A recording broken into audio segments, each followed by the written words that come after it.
मित्रांनो, स्वाभिमान शोध अस्तित्वाचा या मालिकेच्या आजच्या भागात आज आपण बघणार आहोत. पल्लवी मोठ्या आईला चहा घेऊन आलेली असते. मोठी आई म्हणते की पल्लवी, अगं तू काही काम होतं का तुझं? पल्लवी म्हणते की आजपर्यंत तुम्ही मला खूप काही दिलं, आता मी त्याची परतफेड करायला आली आहे. मोठी आई विचारती म्हणजे? पल्लवी म्हणते की अहो काही नाही, तुमच्यासाठी चहा करून आणलाय मी. मोठ्या आई, अहो तुमच्याशी गप्पा मारायला खूप आवडतं मला. किती छान बोलायला लागलोय ना हल्ली आपण. मोठी आई म्हणते हो ना, अगं तू उभी का, बस बस. पल्लवी म्हणते की मोठ्या आई, अहो मी तुम्हाला आजपर्यंत चुकीच्याच नजरेनं बघत आले.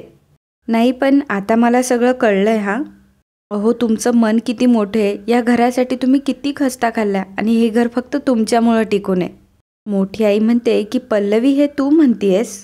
पल्लवी म्हणते की हो मोठी आई, खरंच. आता गेल्या काही दिवसांपासून काही गोष्टींचा पुन्हा विचार करायला लागली आहे मी. तुम्ही या घरासाठी, घरातल्या माणसांसाठी, शांतनूच्या आणि माझ्या संसारासाठी काय काय करता, आता हे सगळं लक्षात येतंय माझ्या. आमच्या संसारासाठी काय चांगलं आहे, काय वाईट आहे, हे देखील किती छान समजून सांगितलं तुम्ही मला. मला अगदी पटलं, एकदम बरोबर आहे तुमचं. आणि यापुढे ना मी असंच वागणार आहे आणि शांतनूंनाही समजावणार आहे. अहो मोठी आई चहा घ्या, मी खास तुमच्यासाठी करून आणलाय. मोठी आई म्हणते की घेते थोड्या वेळाने, जरा गरम आहे ना. असं म्हणून मोठी आई चहा खाली ठेवते तेव्हा पल्लवी म्हणते, मोठी आई तुम्हाला विश्वास नाही आहे का माझ्यावर? अहो मी काहीच नाही मिसळलं चहामध्ये. तुम्ही माझ्यासाठी एवढा तो ज्यूस घेऊन आला, आजही माझ्या सांगण्यावरून तुम्ही शेपूची भाजी केली, अगदी खमंग झाली आहे, मी डब्यातसुद्धा घेऊन जाणार आहे. आता तुम्ही सगळ्यांसाठी एवढं करता, मी साधा चहासुद्धा नाही करू शकत का तुमच्यासाठी? मोठी आई चहा घेते. पल्लवी म्हणते की मोठी आई, खरं सांगायचं तर चहा वगैरे फक्त निमित्त आहे. मला ना जरा बोलायचे तुमच्याशी. नाही म्हणजे मी आदिती मामला आई म्हणायला लागले हे सर्व ठीक आहे, पण मधल्या काळात जे काही घडलं ना त्यातून नक्कीच काहीतरी चुकीचं जाणवतंय मला. हा म्हणजे त्यांच्यावरचे आरोप खोटे झालेत आणि त्या निर्दोष आहेत हेही बरोबर आहे म्हणायला. कदाचित त्यांनी असं काही केलंही नसेल, पण काय ना प्रत्येक गोष्टीत भांडणं करणं, कटकटी करणं, खरं खोटं करणं हे काय मला पटत नाही. पण मोठ्या आई तुम्ही अगदी या उलट आहात हा. त्यांच्यापेक्षा तुम्ही किती समजावून घेता. शांतनू तिथे आलेला असतो आणि तो त्या दोघींचं बोलणं ऐकत असतो. पल्लवी म्हणत असते की मोठी आई तुम्ही घरातल्यांना सर्वांना काय हवं नको ते बघत असतात. मोठी आई म्हणते की मी घरातली मोठी आहे म्हटल्यावर सगळ्यांना सांभाळून घ्यायलाच हवं ना, नाहीतर घरात सारखी अशी भांडणं झालेली कोणाला आवडेल. पल्लवीलाही समजतं की शांतनू आलाय. मग ती म्हणते की खरं सांगू का मोठी आई, तुमच्यामुळं हे घर टिकून आहे. तुम्ही घरातल्या सर्वांसाठी एवढं काय काय करत असतात. कितीतरी दिवसांनी असं मनमोकळेपणाने बोलले मी. अगदी माझ्या आईशी बोलल्यासारखं, मन हलकं झालं, खूप छान वाटतंय. मोठी आई, मला जर असं पुन्हा कधी बोलावंसं वाटलं तर? तेव्हा मोठी आई म्हणते की अगं येत जा ना, नक्की येत जा, आपण खूप गप्पा मारूयात. पल्लवी म्हणते की बरं चला आता मी निघते हा. असं म्हटल्यावर शांतनूही तिथून निघून जातो आणि मग नंतर पल्लवीसुद्धा तिथून निघून जाते. मोठी आई मनात विचार करते की पल्लवीचा खरंच माझ्यावर विश्वास बसलाय. हीच संधी आहे, हिचा माझ्या कामासाठी योग्य वापर करून घ्यायला हवा. बघू, यांच्याशी बोलून बघते. तर इकडे मोठे काका फोनवर बोलत असतात. समोरचा व्यक्ती म्हणत असतो की सगळी तयारी झाली आहे, आता मी लवकरच येतोय तिकडे. मोठे काका म्हणतात की आम्हालाही तुझी गरज आहे, तू आलास का मग चिंता मिटलीच आमची.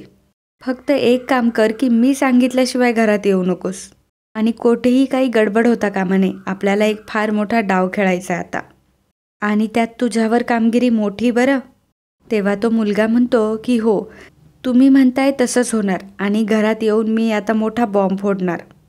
मोठे काका देखील हसत असतात आणि म्हणतात की ये, मी वाट बघतोय. असं म्हणून ते फोन ठेवतात.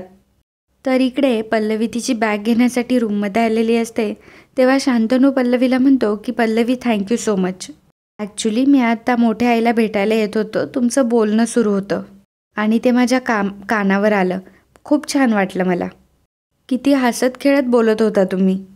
तुमचं नातं आता सुधारतंय, तुमच्यातले गैरसमज मिटताय, खूप छान झालं. पल्लवी म्हणते की हो, मलाही खूप मोकळं वाटतंय आता. आणि मोठी आई आहेतच अशा सगळ्यांना समजून घेणाऱ्या. शांतनू म्हणतो की मोठी आई तर आहे समजूतदार, पण तू स्वतः याच्यामध्ये इंटरेस्ट दाखवते याचा मला खूप आनंद झाला. आधी तुमच्या दोघींमध्ये किती वाद व्हायचे, सगळं घर डिस्टर्ब व्हायचं, पण आता ते चित्र बदलतंय. पल्लवी म्हणते की सासू सुनेचं नातं असंच असतं आणि त्यात मोठी आई किती काही करतात माझ्यासाठी. आणि तुम्हाला पण माहिती आहे, एखादी गोष्ट जेव्हा मला मनापासून वाटत नाही तोपर्यंत मी ती करतच नाही. शांतनू म्हणतो की हो ते तर मला माहितीच आहे. पल्लवी म्हणते की लवकरच तुम्हाला आमच्या नात्यामध्ये अजून खूप काही बघायला भेटेल, असं काही की जे याआधी तुम्ही कधीच बघितलं नसेल. मोठी आई त्यांच्या रूममध्ये गजरा ओवत असते.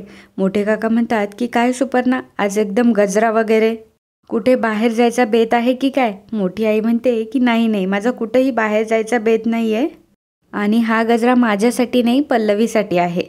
मोठे काका म्हणतात काय, तुझी तब्येत तर बरी आहे ना?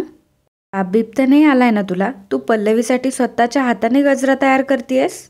अगं पण याची गरज काय? तेव्हा मोठी आई म्हणते की हो तुम्हाला माहिती नाही आहे, पल्लवी आता बदलली आहे. ती चक्क आता आदितीच्या विरोधात बोलायला लागली आहे. आज तर तिने माझ्यासाठी चहासुद्धा आणला होता. आता ती माझ्यासाठी इतकं करते म्हटल्यावर मला नको का काही करायला? मोठे काका डोक्यावर हात मारून घेतात आणि म्हणतात की तुला वेड लागले का सुपर्णा? तिच्यावर काय विश्वास ठेवते? तिच्यावर विश्वास ठेवू नकोस. घरी आल्या आल्या तिने अनेक गोष्टी बदलल्यात. तुझी वैरी नसलेल्या आदितीला सुद्धा घरात आणलं. हे बघ, पल्लवी आपली कधीच होणार नाही. ती फक्त नाटकं करते. मोठी आई म्हणते की मला माहिती आहे. तुम्हाला काय वाटतं, याचा विचार मी केला नसेल? मी याच्याही पुढचा विचार केलाय. पल्लवी साधीसुधी मुलगी नाहीच आहे. ती आता बरी झाली म्हटल्यावर ती आपल्या विरुद्धचे पुरावे गोळा करणार. मोठे काका म्हणतात एवढं माहीत असताना सुद्धा तू? तेव्हा मोठी आई म्हणते की ते पुरावे तिच्या हाती लागण्याआधी पहिल्यांदा आपल्या हाती लागायला हवेत आणि यासाठी मी तिचाच वापर करणार. एकदा की पुरावे आपल्या हातात लागले ना, मग बघाच मी काय करते ते. मोठे काका म्हणतात की सुपर्णा, तू चुकतीयस. तुझ्या या योजनेला काहीच अर्थ नाही आहे. यावेळी तुझा पाय ना आणखी खोल रुतत जाईल.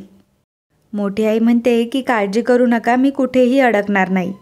आता पल्लवीच आपल्याला पुराव्यापर्यंत कशी पोहोचवते बघाच. तर इकडे प्रभाकर सर आणि आदिती मॅम बोलत असताना पल्लवी तिथे येते. ती म्हणते की आई बाबा, मला तुम्हाला काहीतरी सांगायचं आहे. मी मोठ्या आईंना भेटून आले आता आणि त्यांच्याबद्दल माझ्या मनात काहीही राग नाही आहे असं सांगून आले. मैत्रीचा हात पुढे केलाय. कदाचित त्यांचा माझ्यावर विश्वास पण बसतोय, पण खरी कसोटी या पुढे सुरू होईल असं वाटतंय मला. आई म्हणजे इथून पुढे त्यांच्या प्रत्येक गोष्टीला मी होला हो करणार. त्यांच्या प्रत्येक गोष्टीत मी त्यांना पाठिंबा देते असंच जाणवायला हवंय. मी त्यांच्याच बाजूने आहे असा त्यांना विश्वास बसायला हवाय. आणि मी ही भूमिका घेतल्यामुळे कदाचित माझ्याकडून तुमचा अपमान होईल, पण मग प्लीज तुम्ही गैरसमज करून घेऊ नका. पण मला हे करावं लागेल, माझा नाईलाज आहे. आदिती मॅम म्हणतात की पल्लवी, तू याबद्दल अगदी निश्चिंत राहा. तुझा यामागचा उद्देश काय आहे ते मला चांगलंच माहिती आहे. प्रभाकर सर म्हणतात की खरं तर पल्लवी, तुला हे सांगण्याची गरजच नाही, कारण तुझ्या वागण्याचा आम्ही चुकीचा अर्थ कधीच नाही घेणार. पल्लवी म्हणते की तुम्हाला आणि शांतनूला एकत्र आणण्याचा माझा जो काही प्रयत्न होता त्याला यश मिळतंय असं वाटतंय, पण त्याचबरोबर ते पुरावे शोधणंही तितकंच महत्त्वाचं आहे. प्रभाकर सर म्हणतात की पण आपल्याकडं काहीच क्लू नाही आहे गं.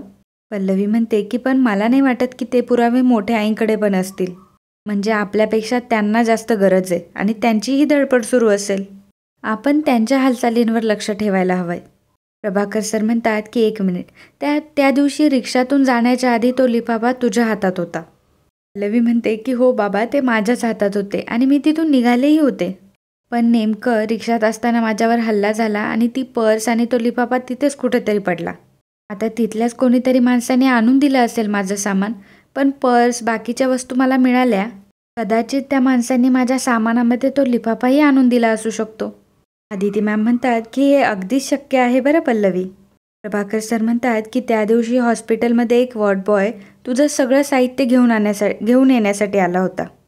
त्याला काहीतरी काम आठवलं आणि तो निघून गेला. मला काय वाटतंय, त्या साहित्यात असू शकतो कदाचित. पल्लवी म्हणते की बाबा काय सांगताय, आणि हे सगळं आपल्या आधी का नाही लक्षात आलं?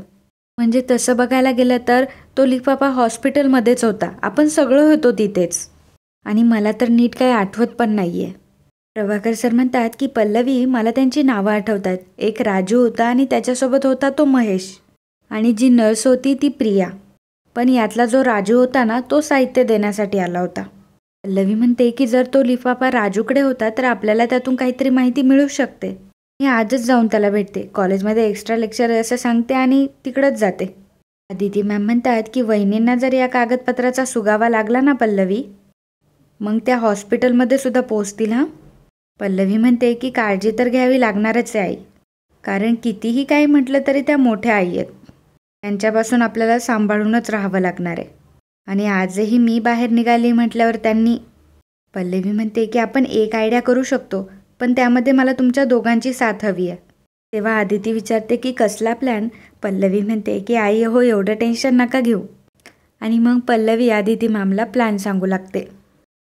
तर इकडे मेघना तिच्या नवऱ्याच्या शर्टला इस्त्री करत असते. विभावरी तिथे येते.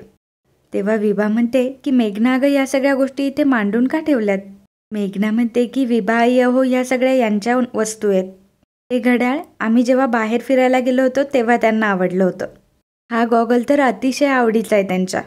या सर्व गोष्टी खूप स्पेशल आहेत आणि त्यांना अशा जागच्या जागी आवडतात. विभावरी म्हणते की पण हे आता असं काढून का ठेवलंयस. मेघना म्हणते की अहो असं काय करताय, ते जर परत आले आणि त्यांना हे असं सगळं जागेवर नाही दिसलं तर ते पुन्हा चिडतील. त्यामुळे मी अधूनमधून काढून पुन्हा स्वच्छ करून जागच्या जागी ठेवते. तुम्ही कशासाठी आला होता. विभावरी म्हणते की अगं माझ्या मोबाईलचा चार्जर सापडत नाही म्हणून म्हटलं तुझा घ्यावा. मेघना चार्जर देते आणि तिचं काम करायला लागते. ती पुन्हा तो शर्ट प्रेस करत असते आणि अगदी प्रेमाने ती हे सर्व करत असते. विभावरी मनात म्हणते मेघना अगं किती वेडी आशा घेऊन बसली आहेस मनात. विनायक एवढ्या वर्षांनी परत आला नाही, तो आत्ता येणार आहे. त्याच्या वस्तू नीट ठेवतेस, पण तुझ्या संसाराची घडी कायमची विस्कळली आहे. हे आता कोण आणि कसं समजावणार तुला. ते सर्व बघून विभावरीच्या डोळ्यातही पाणी येतं आणि ती तिथून निघून जाते. तर इकडे पल्लवी घाई गडबडीत असते आणि शांतनूला धडकते. मला उशीर होतोय, चला मी निघते. शांतनू म्हणतो की एवढ्या लवकर. पल्लवी म्हणते की अहो किती वाजलेत बघितलंत ना. शांतनू म्हणतो की तू समोर असल्यावर वेळ काळ याचं भान असणार आहे का मला.